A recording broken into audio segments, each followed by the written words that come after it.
So the one big thing that we're saying, this is one thing to be thoughtful of, is in my mind, I'm consistently saying to groups, this is me as a consultant. I want to be careful to not impose to the group I'm working with my expertise on them.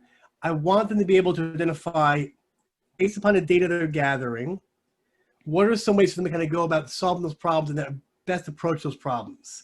Because the one thing is this: if we go into a complex challenge, let's use something like a complex challenge might be,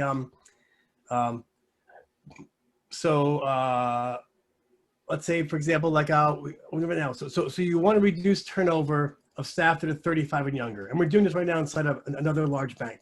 The bank has a huge turnover of staff that are 35 and younger. If I come in and say it's a relatively simple process, just follow these sort of 5 steps as a complicated experts, the reality is those steps may not work. So we have to figure out ways that inside that environment, it's a bank, it's a government operation, there's a lot of variabilities that I don't know anything about. So when I'm consulting them, I have to be careful to kind of say, I'm the expert about consulting processes. You guys are the experts in agile frameworks, Kanban, all those kind of things. But you may not know the intricacies of the people you're working with. So the staff under 35. So what we did with that group is I said, instead of me telling you how to reduce turnover of staff under 35, let's take a second, let's capture some pattern data.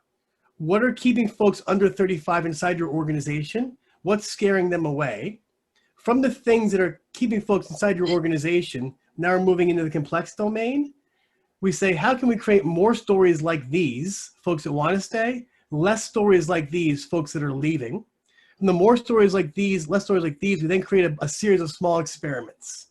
And the experiments were actually done, because it's a large enough organization, separately. So we had 5 different experiments happening at the same time, and we kept the small teams, or teams of 3, separate from each other, and they all tried to tackle the turnover piece in a different way. And the idea behind the complex process was, by them trying to tackle it in different ways, we knew they weren't all going to succeed. There'd be some variability there.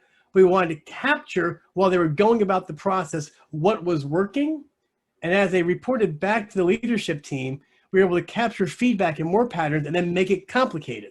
Meaning at the end of the process, we put 4 or 5 mandates in place. Mandate 1 is increase the number of projects, high profile projects, being led by staff that are 35 and younger. Because we realized the staff were leaving because they weren't getting high profile projects. Why? Because tenured long-term staff got all the fancy projects and young folks didn't get anything. So at the end we said, hey, we found out that's what they want. So we increased the number of high profile projects to like 78%, right?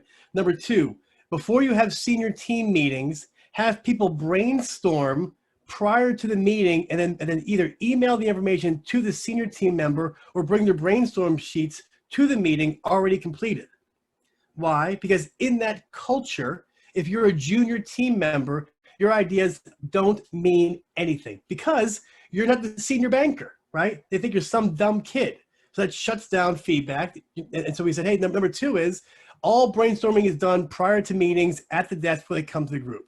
And the third part was every project team going forward had to have at least 1 staff member under 35. So we came into the organization, high turnover, 78% staff there, 35 and younger. After 3 years, now it's like 22% of staff there, 35 and younger leave. But I had to be careful to sort of say, instead of doing these 5 locked in steps I know work, they may not work in your environment. Let's try a complex experiment, capturing some feedback, and then feed that into complicated. As it became complicated, we then made it clear because now we know it works inside that environment. Does that make sense in some way?